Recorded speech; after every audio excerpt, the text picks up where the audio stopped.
3 jobs जो आज नहीं है एंड यू थिंक कि बन जाएगी और बहुत हाई पेइंग होगी इन नेक्स्ट 2 years?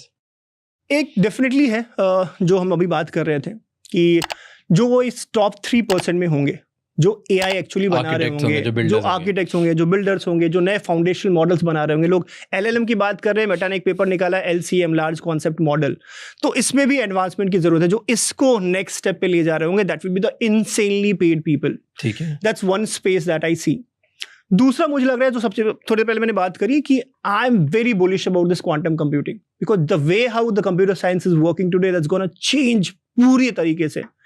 बिल्कुल कंप्यूटेशन का जो पूरा स्पेस है उसको डिसरप्ट ही कर देगा। सब कुछ जो आज हम लिख रहे हैं वो क्वांटम एज में सेफ नहीं होगा, हमारे पासवर्ड सेफ नहीं होंगे, हमारे सॉफ्टवेयर सेफ नहीं होंगे, everything has to be rewritten in the quantum world itself, जो मुझे लगता है 3 से 4 साल के बाद आने वाला है।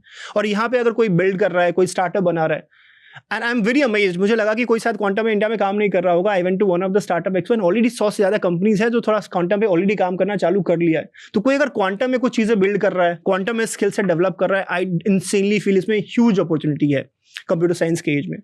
और तीसरा मुझे लगता है the future is all about cross collaborations.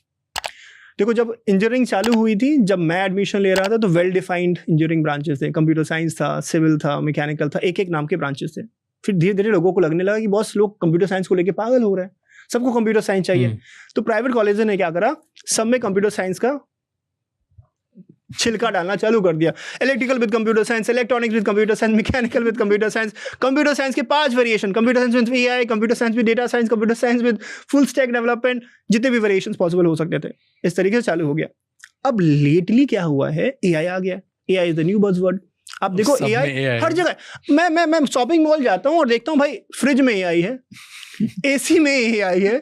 आप जिधर देखो उसमें, आप माइक में बात करो, AI इनेबल्ड माइक, ताकि आपकी वॉइस को फिक्स कर दे। आगे अभी एक I was just looking at an ad, अभी मैं US में था और ऐड आ रही थी कि AI इनेबल्ड माइक, मैं जो भी बोल रहा हूँ वो हाथ का ट्रांसक्रिप्ट बनाते जा रहा है।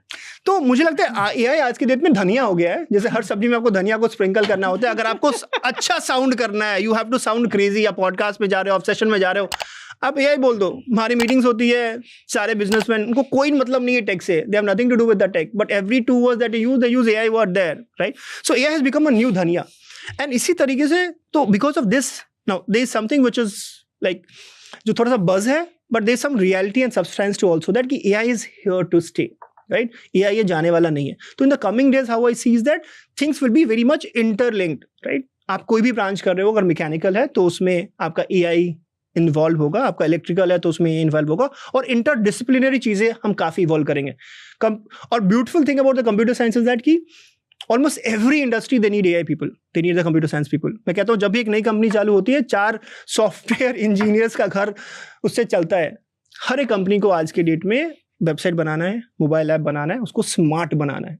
जैसे कहते थे कि पहले civil engineering and mechanical engineers are the evergreen branches, because अगर ह्यूमन है तो रोड्स बनेंगे, अगर ह्यूमन है तो बिल्डिंग्स कंस्ट्रक्ट होगी। इसी तरीके से आज के इंटरनेट के एज में अगर कोई भी कंपनी है, मैन्युफैक्चरिंग है, मार्केटिंग कंपनी है, कोई भी कंपनी आप ले लीजिए, they have to have a digital presence, smart presence, and for that at least 3-4 लोगों का घर उससे चल रहा होगा। तो computer, the beautiful thing about the computer and AI and the technology is that you can go and fit yourself in anything. आप space में चले जाओ, आप डीप रिसर्च में चले जाओ, आप लाइफ साइंसेज में चले जाओ। I think it will have lot of interdisciplinary things is going to come in the coming years to happen, which is not there today. So anything which is going to be timeless or in the world of exploration, going deep in that field with AI is going to be a relevant job.